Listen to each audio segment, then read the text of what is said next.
लेकिन उस सर पर बैठ गया है कलयुग। कलयुग ने क्या किया, पूरी बुद्धि को फेर दिया, बुद्धि बदल गई, विवेक बदल गया।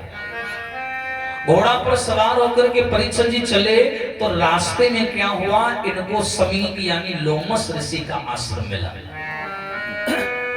आश्रम में बैठे हैं समीक ऋषि, आंखें बंद की, भगवान का ध्यान कर रहे हैं। परीक्षित जी के सामने खड़े हो गए, इनको प्यास लगी तो समीक ऋषि से पानी मांगा। ए भगवान, प्यास लग रही है, थोड़ा पानी पिला दो। समीक ऋषि आंख बंद किए भगवान के ध्यान में बैठे हैं, आवाज नहीं सुन पाई। बस इतनी सी बात परीक्षित को बुरी लग गई। जरा जरा सी बातें बुरी लग जाना ये मानवता की मूर्खता की निशानी है। परीक्षित जी को बुरा लग गया। परीक्षित जी सोचने लगे, मैं इतना बड़ा राजा हूं, बताइए, हस्तिनापुर का मैं चक्रवर्ती सम्राट हूं, जहां भी जाता हूं लोग सम्मान करते हैं। मैं आया, मैंने इस संत से पानी मांगा, इसने हमें देख करके आंखें बंद कर ली, मेरा अपमान किया इसने। ये परीक्षित जी नहीं बोल रहे हैं, ये सर पे बैठा कलयुग बोल रहा है, क्योंकि उसी ने सारे बुद्धि को फैल कर दिया, विवेक को मिटा दिया। कलयुग कोई साधारण नहीं है। कलयुग का मानना है कि हमारे युग में जो जैसा करेगा वो तुरंत भरेगा, और नहीं तुरंत भरेगा, थोड़ा समय लगेगा, किंतु मिलेगा अवश्य उसे लौट कर। अगर वो किसी के लिए गड्ढा खोदेगा तो वो एक ना एक दिन गहरे कुआं में अवश्य गिरेगा। तो परीक्षित जी ने 2-3 बार आवाज लगाई, जब बाबा जी ने नहीं सुना तो क्रोध में आ गया। दाएं देखा बाएं देखा, एक मरा हुआ सर्प पड़ा था, सांप। परीक्षित जी ने ऐसे बाण की बाण निकाला अपने तरकस से, और बाण की नोक से उसको ऐसे उठाया, और उठाने के बाद में बाबा जी के गले में डाल दिया। बोले, जब तुम अंधा बना बैठा है तो तेरे साथ में कोई कुछ भी करे। तो नाग डाल करके वहां से चले आए। बाबा जी का एक शिष्य था, नाम था गोधन, उसने देखा और जाकर के इन्हीं के पुत्र श्रृंगी ऋषि को बता दिया। कहा कि भैया, तुम्हारे पिता का किसी ने अपमान किया है। बोले कैसे? बोले उनके गले में कोई मरा हुआ सांप डाल गया। श्रृंगी ऋषि स्नान कर रहा था, स्नान करके आया, देखा पिताजी के गले में सांप पड़ा है, तुरंत क्रोध में आ गया, हाथ में कमंडल लिया, श्राप दे दिया परीक्षित को कि अरे नादान राजा, अरे तू राजा है तो इसका मतलब तो संतों का अपमान करेगा, ऋषियों का अनादर करेगा। तो जा, मैं श्रृंगी ऋषि तुझे श्राप दे रहा हूं, जो तूने सांप मेरे पिता के गले में डाला है, यही नाग 7वें दिन जिंदा हो जाएगा और तुझे डस लेगा और तेरी अकाल मृत्यु हो जाएगी।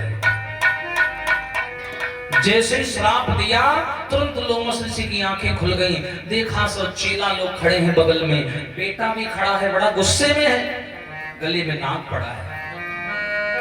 एकदम श्रृंगी ऋषि से सामने बोले, बेटा ये सब क्या है, ये नाग कहां से आया, तुम इतना गुस्से में क्यों? श्रृंगी ऋषि बोला, पिताजी घबराओ नहीं, जिसने भी आपको श्राप दिया है ना, जिसने भी आपका ये अपमान किया है, मैंने उसे श्राप दे दिया। बोले बेटा पता तो कर लेते वो कौन था, तुमने ऐसे श्राप दे दिया? समीक ऋषि ने आंखों को बंद करके देखा, योग दृष्टि से पता चला कि वो परीक्षित थे। तुरंत खड़े हो गए, बोले हाय बेटा तूने ये क्या कर दिया। गलतियां छोटी मोटी सबसे हो जाती हैं, लेकिन एक छोटी गलती से हम लोग क्या करते हैं कि अपना राजा ही बदल देते हैं। और तुम नहीं जानते हो कि आज तुमने इस राजा को श्राप दे दिया है, तुम परीक्षित के बारे में कुछ नहीं जानते। परीक्षित के जैसा ना राजा पहले था ना दोबारा होगा। सच तो ये है मेरे बेटा, जब तलक परीक्षित जीते हैं तब तलक सिंह बकरी दोनों एक घाट में पानी पीते हैं। इनके शासन में कोई भेदभाव नहीं है, और परीक्षित के जैसा राजा बेटा कभी नहीं मिलेगा। अरे उसके पूर्वजों ने तो कभी संतों का अनादर नहीं किया, 5 पांडव हमेशा संतों की सेवा में लगे रहे, उसकी कोई गलती नहीं बेटा, वो तो कलयुग ने सब किया है, तुमने गलत श्राप दे दिया। श्रृंगी ऋषि बोला, पिताजी अब क्या करें, मैंने तो श्राप दे दिया। कोई बात नहीं बेटा, एक गोधन नाम के लड़के को बुलाया, कहा तुम चले जाओ और जाकर के परीक्षित को सूचना दो कि तुम्हें श्राप लग चुका है। तुम अपना उद्धार सोच लो। इधर परीक्षित जी जब घर में आए, सर से मुकुट उतार करके रखा, तो हाय परीक्षित जी की आत्मा हाय पाप कह करके चिल्लाने लगी कि ये मैंने क्या कर दिया। सारी बात रास्ता में ध्यान आ गई कि मेरे पूर्वजों ने कभी संतों का अपमान नहीं किया और मेरे हाथों से एक संत का अपमान हो गया। इतना सोच ही रहे थे परीक्षित कि वो गोधन नाम का चेला आया और परीक्षित के महलों के नीचे खड़ा हो गया और चिल्लाने लगा, अरे मुक्ति का कोई तू जतन कर ले, मुक्ति का कोई तू जतन कर ले, रोज थोड़ा थोड़ा हरि का भजन कर ले, थोड़ा थोड़ा हरि का भजन।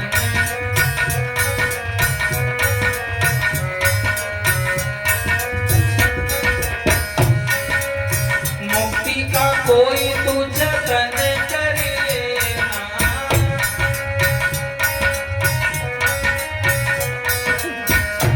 रोज थोड़ा थोड़ा हरि का भजन कर ले।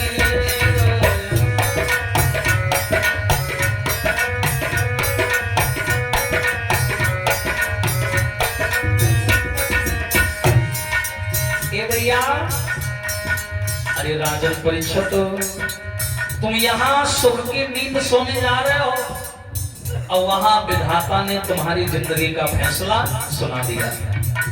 तुम्हें श्राप लगा है कि आज के 7वें दिन वो तक्षक नाग आकर के तुम्हें डस लेगा और तुम्हारी मृत्यु हो जाएगी। अरे भजन करेगा तो बड़ा सुख पाएगा,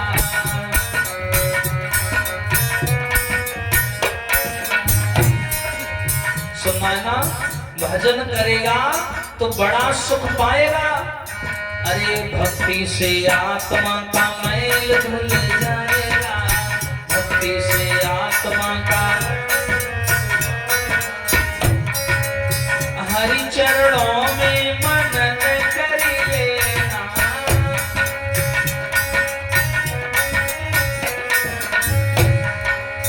हरि चरणों में मनन कर ले, रोज थोड़ा थोड़ा हरि का भजन कर ले।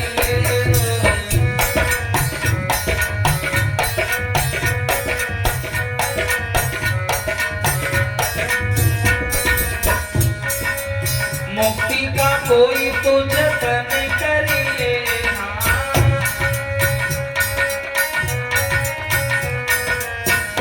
रोज थोड़ा थोड़ा हरि का भजन कर ले।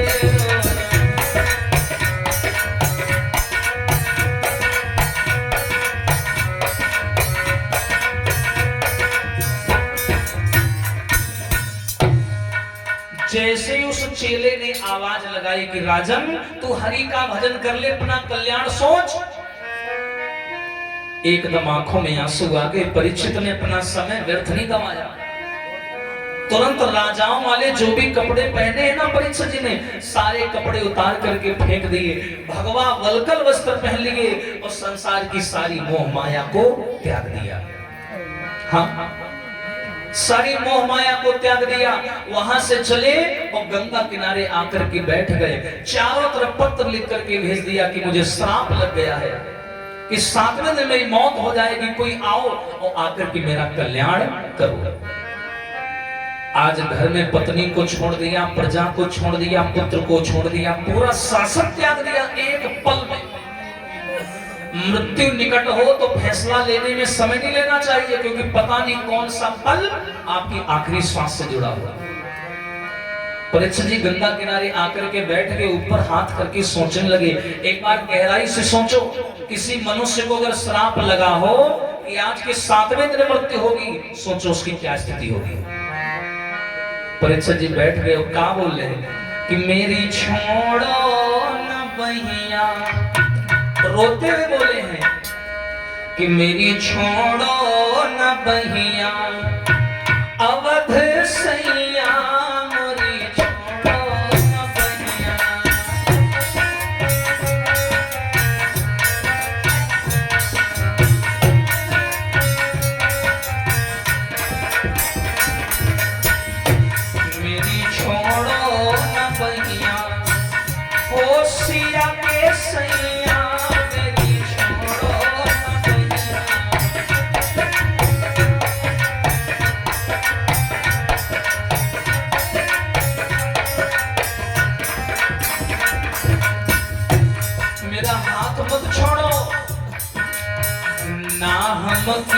भी साधु सेवा ना हम की भी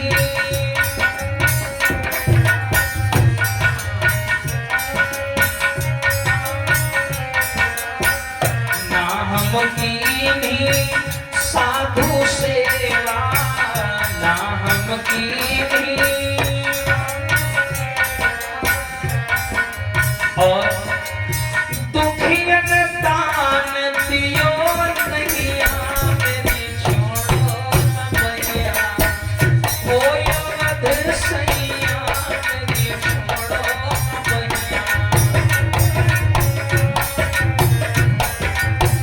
हरि बोल।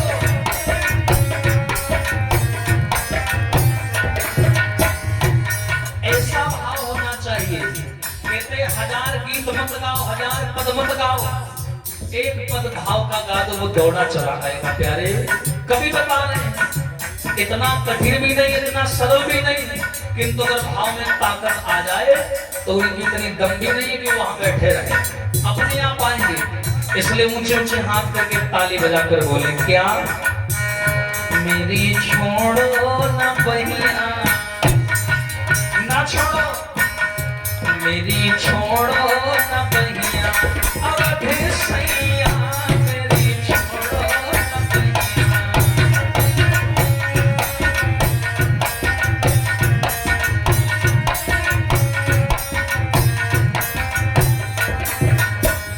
और अरे भव सागर में बही जात है भव सागर में भव सागर में बही जातो है भव सागर में और अरे अब तो पार करो नैया मेरी छोड़ो न बहिया हो अवध सैया मेरी छोड़ो न बहिया।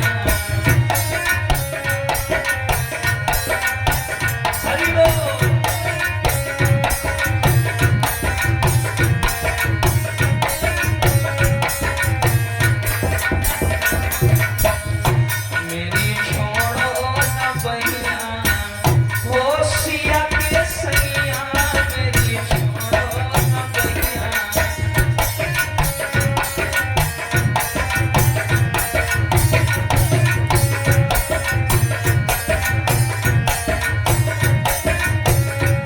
मेरी छोड़ो न बहिया मेरा हाथ ना छोड़ो। परीक्षित जी गंगा किनारे आकर के बैठ गए और सोचते हैं परमात्मा मुझसे क्या हो गया। लेकिन यहाँ परीक्षित जी की भूल नहीं है, सब किया कराया कलयुग का, लेकिन कलयुग भी किसी से कम नहीं है। सीना तान करके खड़ा है कि मुझे कोई पछतावा नहीं मैंने जो किया। अब जैसे ये आया था कलयुग बताते हैं कि जैसे इसकी सभा लगी है अपने शासन में, तो 3 जो बड़े भैया हैं कलयुग के सतयुग त्रेता द्वापर, तीनों ने सलाह मिलाई कि चलो हमारा तुम्हारा कार्यकाल तो खत्म हो गया, अब हमारा जो सबसे छोटा भाई है कलयुग वो गया है मृत्युलोक में, चलो चल के देखें वो क्या कर रहा है, उसका शासन कैसा चल रहा है। तो तीनों लोग आए सतयुग त्रेता द्वापर, और जैसे ही कलयुग के महलों में प्रवेश किया तो बताते हैं दरवाजे पर एक पहरेदार खड़ा है। उसने पूछा कि कौन है आप, तो तीनों देवताओं ने जवाब दिया कि हम कलयुग के बड़े भैया हैं सतयुग त्रेता द्वापर, जाओ कलयुग से बता दो हम लोग मिलना चाहते हैं। नौकर ने कलयुग को बताया, कलयुग बोला जाओ भैया है हमारे बड़े बुला लाओ। सतयुग त्रेता द्वापर तीनों अंदर गए, बढ़िया जाकर के आराम से बैठ गए। एकदम से कलयुग बोला कहो कैसे आए। सतयुग ने कहा कि हम तुम्हारी लीला देखने आए हैं कि तुम्हारा कार्यकाल कैसा चल रहा है। कलयुग बोला कि आप लोगों के कार्यकाल से बढ़िया है हमारा कार्यकाल। सतयुग बने फिरते हो, लेकिन आप तीनों को नहीं मालूम कि सबसे ज्यादा पाप तुम तीनों के युगों में हुए हैं। बोले कैसे हुए? बोले सतयुग अगर तुमको नहीं मालूम है तो मैं तुम्हारी बता रहा हूं। कलयुग पोल खोलने लगा, कलयुग कहने लगा सतयुग महाराज तुम अपने युग की कहानी याद कर लो, तुम्हारे युग में एक हरिश्चंद्र नाम का राजा हुआ अयोध्या में। कितना बेचारा दानी था, सबकी सेवा करता था, कितना न्यायप्रिय राजा था। और क्या किया उसके साथ लोगों ने, उसको वन वन भटकाया, काशी में ले जाकर बेच दिया। उसकी पत्नी को काम करने पर मजबूर किया, खुद मेहतर के यहाँ झाड़ू लगाई, पानी भरा डोल के यहाँ। क्या क्या हुआ उसके साथ? एकदम से त्रेता बीच में कूद पड़ा, बोला हाँ इनके युग में हुआ होगा जो हुआ होगा, लेकिन हमारे युग में कुछ ऐसा नहीं हुआ। कलयुग कहने लगा सबसे ज्यादा खराब तो तुम्हारे युग है। बोले कैसे? बोले बताओ, तुम्हारे युग में पढ़े लिखे लोग भगवान की नारियों का हरण करते थे, बताओ। बताओ, लंकापति राजा रावण माता सीता का हरण कर ले गया। वो बाली को देखो, अपने भैया सुग्रीव की पत्नी को रख लिया। ये होता था तुम्हारे युग में? द्वापर युग बोला हाँ इनके में होता होगा, हमारे युग में तो कन्हैया आए, हमारे में कुछ उल्टा सीधा नहीं हुआ। और जिसने भी किया भगवान ने उसे मारा। बोले हाँ मारा, लेकिन एक बात बताएं द्वापर भैया, तुम्हारे युग में कन्हैया ने हमेशा अधर्मियों का साथ दिया। बोले कैसे? बोले याद करो, एक नारी का एक पति हो तो चल भी जाए, बताओ एक नारी द्रौपदी पति बने बैठे 5, कौन सा नया रूल निकाल दिया बताओ? ये कहाँ का नियम है भाई? ये सब होता था तुम्हारे शासन में। और जब बेचारी की साड़ी खींची गई तो 5 सर झुकाए बैठे थे, बताओ ये होता था तुम्हारे युग में। इसीलिए मैं कहता हूँ तुम्हारे सबके युग बेकार है। तीनों भैया खड़े हो गए, बोले तुम्हारा युग कौन सा है? अच्छा है, सारे युग तुम्हारी बुराई करते हैं, तुम भी तो बेकार हो। कलयुग बोला कि मेरे जो कलयुग की लीला है, मेरा काम ढीला नहीं है। अगर यकीन नहीं हो तो बताओ, मैं तुमको दिखाऊं। तो सतयुग त्रेता द्वापर तीनों मिलकर के बोले हाँ दिखाओ। कलयुग बोला तो 2 मिनट रुको, अभी तुम जान जाओगे कि हमारे युग में जो सिस्टम है वो कमजोर नहीं है। बोले कैसे? कलयुग बोला यहाँ बैठे रहो और देखते रहो, मैं जा रहा हूं पृथ्वी पर। कलयुग पृथ्वी पर आया तो एक सोने का हिरण बनकर के जंगल में घूमने लगा। ध्यान से सुनना, जब सोने का हिरण बन के जंगल में घूमने लगा तो 2 सगे भैया वहां पर शिकार खेल रहे थे। सोने का हिरण बनाए घूम रहा था और वो तीनों ऊपर से देख रहे हैं, सतयुग त्रेता द्वापर। अब ये कलयुग सोने का हिरण बन के घूमने लगा, तब तक उन शिकारियों की नजर पड़ गई, अरे राम सोने का हिरण। एक भाई ने क्या किया, तुरंत बंदूक से निशाना लगाया, गोली मारी और हिरण वहीं पर मर गया। और जैसे ही हिरण मरा, कलयुग ने तीनों भाइयों से कहा कि देखते जाओ आगे आगे होता क्या है। अब वो दोनों जो शिकारी थे वहां पर आए, उन्होंने पास आकर देखा कि जो हिरण है वो सोने का है। और लालच बढ़ गया, अरे भैया सोने का हिरण मिल गया, अब तो जिंदगी शौक से कटेगी, अब तो जीवन में धन दौलत की कमी नहीं रहेगी। एक शिकारी बोला कि भैया अगर इसको खुलेआम लेकर के चलोगी तो पुलिस पकड़ लेगी, वो अपना हिस्सा मांगेगी। हाँ, बोले इसको कैसे ले चलोगे घर? एक शिकारी बोला एक काम करो, तुम तब तक इसकी रखवाली करो और हम घर जाकर के इसकी गाड़ी ले आए और फिर गाड़ी में डाल करके इसको चोरी से यहाँ से ले चलेंगे। अब एक भैया गाड़ी लेने चला गया और एक शिकारी वहीं हिरण के पास बैठकर उसकी रखवाली करने लगा। लेकिन जो गाड़ी लेने गया उसने सोचा भगवान सोने का हिरण है, लेकिन क्या करें, इस हिरण के 2 हिस्सा होंगे, एक हिस्सा मेरा भाई लेगा, एक हिस्सा मैं लूंगा। लेकिन काश अगर ये हिरण पूरा हमें मिल जाए तो कितना बढ़िया रहे। काश ये अगर पूरा हिरण हमें मिल जाए तो आनंद आ जाए, लेकिन पूरा मिलेगा कैसे? एक काम करते हैं, हम अपने भाई को मार देते हैं। जब भाई को मार देंगे तो ये पूरा का पूरा हिरण हमें मिल जाएगा। अब वो जो बैठा है वहां हिरण की रखवाली कर रहा, वो भी यही चीज सोच रहा है कि काश ये अगर पूरा मिल जाए हमें तो आनंद आ जाए, लेकिन मिलेगा कैसे? एक काम करते हैं, हम भी अपने बड़े भाई को मार देते हैं तो ये हिरण हमें पूरा मिल जाएगा, जिंदगी चाव से कटेगी। अब वो उधर मारने की सोच रहा, ये इधर मारने की सोच रहा, दोनों ने एक दूसरे को मारने की प्लानिंग बना ली। अब उसने वहां नई गाड़ी निकाली और गाड़ी निकालने के बाद में उसने सोचा एक काम करें, मेरा भाई वहां हिरण की रखवाली कर रहा है, उसके लिए खाना ले लें। खाना में लड्डू लिए और लड्डू में जहर मिला दिया। जहर मिला दिया लड्डू में। उसने सोचा मैं ले जाऊंगा, भाई को दे दूंगा, भाई खाएगा, मर जाएगा और पूरा का पूरा हिरण हमें मिल जाएगा।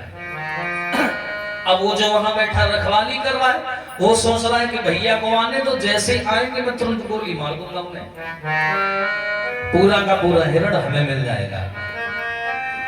अब जैसे ये भैया लड्डू लेकर के पहुंचा, और पहुंचने के बाद में जैसी गाड़ी से उतरा, कहा भैया ये लो तुम्हारे लिए मैं लड्डू लाया हूं, तुम खा लो, फिर उसके बाद में चलते हैं। इतना सोचा नहीं कि छोटे भाई ने क्या किया, निकाली बंदूक और अपने बड़े भाई को वहीं गोली मार दी जो गाड़ी लेकर आया था। बड़ा भाई मर गया। अब जैसे बड़ा भाई मरा, छोटा भाई खुशी से पागल हो गया कि परमात्मा अब तो पूरा का पूरा हिरण हमें मिलेगा। एक काम करता हूं, अब तो हिरण भी है अपना, बंदूक भी है, खाना भी आ गया, गाड़ी भी आ गई। एक काम करता हूं, पहले खाना खा लें। हाँ, पहले खाना खा लें और उसके बाद में हिरण को गाड़ी में डाल करके आराम से ले जाएंगे, अब तो जलवा है। तो बेचारी जैसे खाना खाने बैठे, लड्डू 2-4 लड्डू मुंह में डाले, आंखें बड़ी बड़ी फैलने लगी। हाँ, 5-6 मिनट नहीं लगे, वहीं फैल गए, हाथ पर फड़फड़ाने लगे और आधा घंटा के अंदर इनका काम तमाम हो गया। अब देखो ये भी मर गए और वो भी मर गए, हिरण किसी को भी नहीं मिला। कलयुग बोला देख लिया, हमारे युग में यही होता है कि हमारे युग में अगर तुम किसी के साथ गलत करोगे तो थोड़ी देर बाद में तुम्हारे साथ भी गलत होगा, क्योंकि राम के घर देर है पर अंधेर नहीं। बोलिए सच्चिदानंद भगवान की। ये है कलयुग की लीला। इसलिए कहते हैं कलयुग में कर्म प्रधान सोच रखिए, कर्म प्रधान विश्व रचा, जो जस कर रही सो तस फल चाखा। आइए ताली बजाकर बोले सभी लोग, श्याम पिया मोरी रंग दे चुनरिया, श्याम पिया मोरी।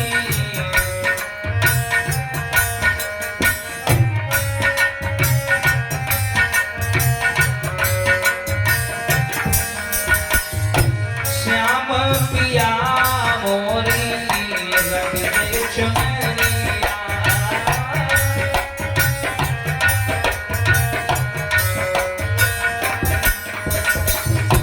रंग दे चुनरिया, रंग दे चुनरिया, रंग दे चुनरिया। श्याम पिया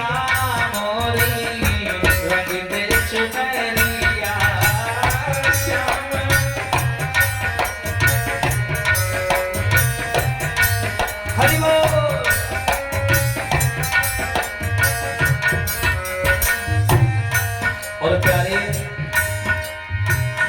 ऐसी रानी को रंग ना छूटे, ऐसी रानी को, ऐसी रंग दो श्याम रंग ना छूटे, ऐसी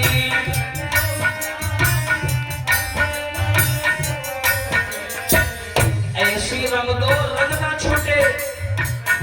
धोबिया धोए धोबिया धोए चाहे सारी उमरिया, धोबिया धोए।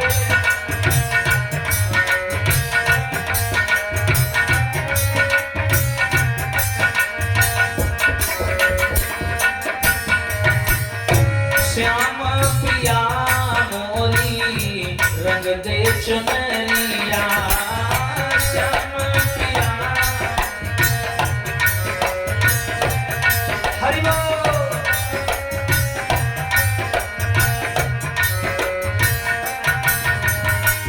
और प्यारे हरी ना रंगाऊं मैं तो पीली ना रंगाऊं, हरी ना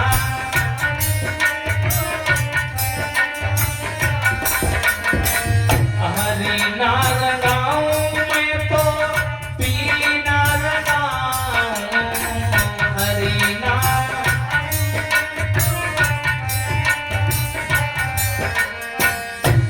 हरी ना रंगाऊं, मैं तो पीली ना रंगाऊं, और अपने ही रंग, अपने ही रंग में रंग दे समरिया, अपने ही रंग में।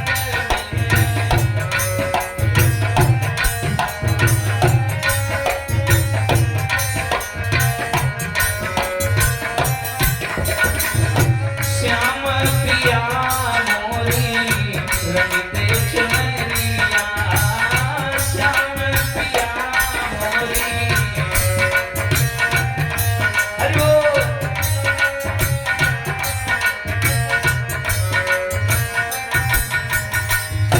रंग दे चुनरिया मोहन, रंग दे चुनरिया, रंग दे।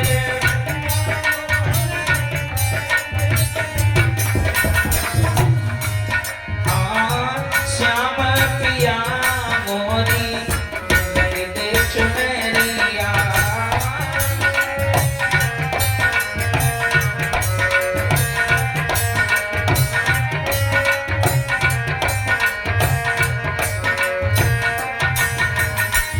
और प्यारे, अरे बिना लगाए मैं तो घर नहीं जाऊं, बिना,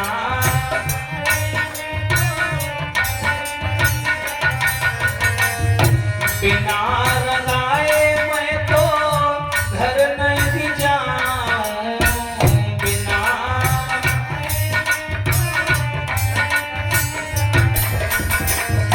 बीती जाए ना, बीती जाए चाहे सारी उमरिया,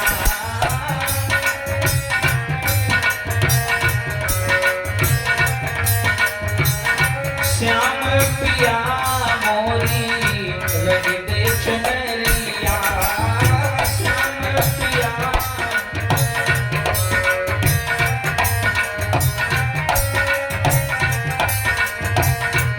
रंग दे चुनरिया। बोलिए सच्चिदानंद भगवान की।